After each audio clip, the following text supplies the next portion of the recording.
जय हिंद। चलिए आज दुनिया के एक ऐसे समुद्री रास्ते की बात करते हैं जिसके बंद होने का मतलब है पूरी दुनिया में तेल और गैस का एक भयानक संकट। तो समझते हैं कि एक छोटा सा रास्ता आखिर पूरी दुनिया की अर्थव्यवस्था को कंट्रोल कैसे करता है। जरा सोचिए, सिर्फ 33 किलोमीटर चौड़ा एक समुद्री रास्ता। सुनने में तो बहुत छोटा लगता है ना? पर ये इतना जरूरी है कि इसके बंद होने की सिर्फ कल्पना से ही दुनिया भर की अर्थव्यवस्थाएं कांपने लगती हैं। क्या होगा अगर ये अचानक सच में बंद हो जाए? इसका जवाब ना इस एक आंकड़े में छिपा है। दुनिया में हर 5 में से 1 बैरल तेल, यानी हमारी गाड़ियों से लेकर फैक्ट्रियों तक को चलाने वाला 20% तेल इसी पतले से रास्ते से होकर गुजरता है। और यही बात इस जगह को दुनिया की सबसे खास और सबसे संवेदनशील जगहों में से एक बना देती है। तो चलिए इस टॉपिक में थोड़ा और गहराई से उतरते हैं। सबसे पहले हम ये समझेंगे कि ये जगह जिसे चोक पॉइंट कहा जाता है आखिर है क्या, और इसे दुनिया की ऊर्जा सप्लाई की जीवन रेखा क्यों माना जाता है। एक समुद्री चोक पॉइंट को आप ऐसे समझ सकते हैं जैसे 2 बड़े कमरों को जोड़ने वाला एक छोटा सा गलियारा हो। पूरी दुनिया का समुद्री व्यापार इन्हीं कुछ गिने चुने गलियारों से होकर गुजरता है, और अगर इनमें से कोई एक भी बंद हो जाए तो समझिए कि पूरी दुनिया का ट्रैफिक जाम हो गया। अब देखिए, फारस की खाड़ी दुनिया के कुछ सबसे बड़े तेल उत्पादकों का घर है। सऊदी अरब, यूएई, कुवैत, इराक, ईरान, ये सारे बड़े खिलाड़ी यहीं मौजूद हैं। और इन सभी देशों के लिए अपने तेल को दुनिया तक पहुंचाने का सिर्फ एक ही समुद्री रास्ता है, हार्मुज जलडमरू मध्य। और ये कहानी सिर्फ तेल पर ही खत्म नहीं होती। जो गैस हमारे घरों में खाना बनाने और गाड़ियों को चलाने के काम आती है, उसकी यात्रा भी अक्सर यहीं से शुरू होती है। सबसे पहले नेचुरल गैस को बहुत ज्यादा ठंडा करके लिक्विड मतलब एलएनजी बनाया जाता है, ताकि इसे बड़े जहाज़ों में ट्रांसपोर्ट किया जा सके। फिर जब ये हमारे देश पहुंचती है तो इसे कंप्रेस करके गाड़ियों के लिए सीएनजी या पाइप के जरिए घरों के लिए पीएनजी में बदल दिया जाता है तो ये सब एक ही गैस, बस इसके रूप अलग अलग हैं। चलिए अब इसके ग्लोबल इम्पैक्ट को समझते हैं।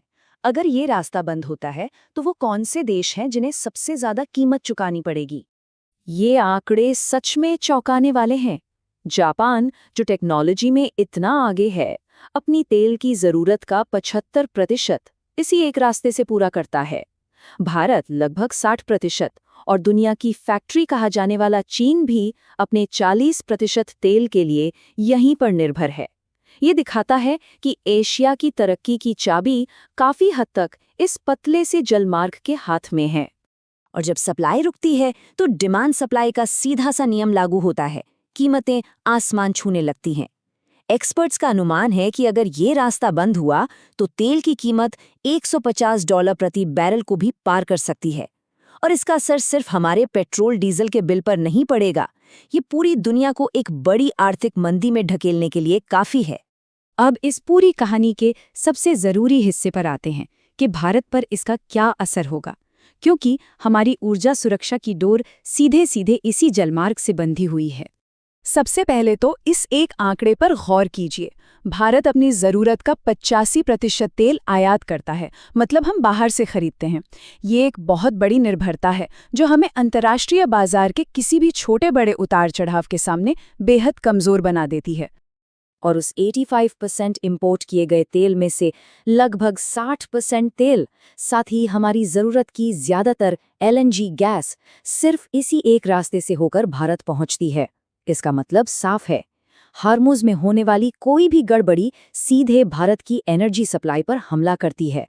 इस पूरी समस्या को और गहराई से समझने के लिए हमें भारत, ईरान और अमेरिका के बीच के इस उलझे हुए रिश्ते को समझना होगा, क्योंकि यहीं पर इस शतरंज के खेल की कई चालें छिपी हुई हैं। 2019 में अमेरिकी पाबंदी लगने से पहले की सिचुएशन देखिए। ईरान भारत को ऐसी शर्तों पर तेल देता था जो आज सोचना भी मुश्किल है। मार्केट से 12% सस्ता, 60 दिन की उधारी, और सबसे बड़ी बात, पेमेंट भारतीय रुपए में। इसका मतलब था कि हमारे कीमती डॉलर बचते थे। लेकिन अमेरिकी दबाव के बाद ये सारी सुविधाएं एक झटके में खत्म हो गईं। एक एनालिसिस के मुताबिक अगर ईरान के साथ हमारी वो पुरानी डील आज भी जारी होती तो भारत में पेट्रोल की कीमत 75 से 80 रुपये प्रति लीटर के बीच होती। ये सबसे बड़ा उदाहरण है कि कैसे इंटरनेशनल पॉलिटिक्स का सीधा असर हम सबकी जेब पर पड़ता है। भारत और ईरान के रिश्ते हमेशा से ही उतार चढ़ाव भरे रहे हैं। 1965 के युद्ध में जब ईरान में अमेरिका के सपोर्ट वाली शाह की सरकार थी, तब उन्होंने पाकिस्तान का साथ दिया था। लेकिन 1979 की ईरानी क्रांति के बाद जो नई सरकार आई, उसने कश्मीर मुद्दे पर भारत का समर्थन किया और 2019 तक दोनों देशों के बीच व्यापार का एक सुनहरा दौर चला, जो अमेरिकी पाबंदियों के साथ ही खत्म हो गया। एक और बहुत बड़ा मौका था जो हमारे हाथ से निकल गया। ईरान से पाकिस्तान होते हुए भारत तक एक गैस पाइपलाइन बनाने का प्रपोजल था। सोचिए, ये समुद्री रास्ते से कहीं ज्यादा सुरक्षित और सस्ता होता, लेकिन इस प्रोजेक्ट को भी अमेरिकी दबाव की वजह से ठंडे बस्ते में डालना पड़ा। आखिर में चलिए इस तस्वीर को थोड़ा और बड़ा करते हैं और समझते हैं कि इस जियोपॉलिटिकल चेस के खेल में बाकी बड़े खिलाड़ियों अमेरिका, चीन और रूस के अपने क्या इंटरेस्ट जुड़े हुए हैं। इस खेल में हर बड़े खिलाड़ी के अपने अपने मकसद हैं। अमेरिका ईरान को कंट्रोल करके तेल व्यापार पर डॉलर का दबदबा बनाए रखना चाहता है। चीन को अपनी फैक्ट्रियों के लिए लगातार एनर्जी चाहिए, इसलिए वो ईरान की मदद करके अपनी सप्लाई लाइन सुरक्षित करता है।